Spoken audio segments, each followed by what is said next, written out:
Las litiasis o piedras de la vía urinaria son un problema cada vez más frecuente. Se calculan que 15 de cada 100 personas sufren de este problema.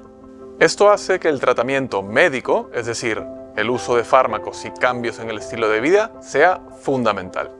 El doctor Uriol Angerri, jefe de la unidad de litiasis, y el doctor Andrés Kanashiro, adjunto de la unidad de litiasis de la Fundació Puigverd, nos hablarán de en qué consiste este tipo de tratamiento. Soy el doctor Iván Schwartzman, bienvenidos a Entre Urólogos Expertos. La formación de litiasis es multifactorial. Se debe básicamente al desequilibrio entre moléculas promotoras e inhibidoras de la formación de litiasis, asociado a una ingesta insuficiente de líquido, lo que produce una densidad demasiado alta de la orina. Existen también factores anatómicos del riñón que producen que la orina permanezca dentro del riñón demasiado tiempo. Se han estudiado también factores metabólicos, como el pH urinario. Tanto la alcalinización como la acidez de la orina pueden producir distintos tipos de litiasis. Por último, existen factores genéticos que producen enfermedades especiales con litiasis de repetición. El diagnóstico de litiasis urinarias es cada vez más frecuente. Esto se debe a varias causas, entre ellas que cada vez se realizan más ecografías y TAC abdominales que diagnostican litiasis renales absolutamente asintomáticas. Los cambios de hábitos y las dietas más occidentales, la deshidratación y hasta el calentamiento global generan situaciones que favorecen la aparición de litiasis. Las litiasis urinarias tienen una alta tasa de recidiva. Entre un 30 y 50% de los pacientes pueden desarrollar una nueva litiasis en 5-10 años si no cambian sus hábitos.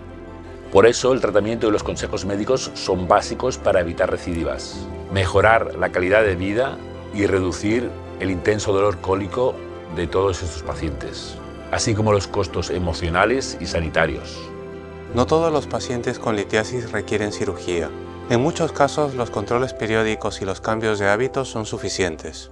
Es esencial que estos pacientes aumenten su consumo de líquidos para producir aproximadamente 2.5 a 3 litros de orina al día y reduzcan su ingesta de sal a 2 a 3 gramos diarios, ya que el exceso de sal incrementa la excreción de calcio en la orina. También deben mantener una ingesta de calcio adecuada, aproximadamente 1.200 miligramos al día, alcanzable con 3 porciones de lácteos al día, por ejemplo, un café con leche, un trozo de queso y un yogur.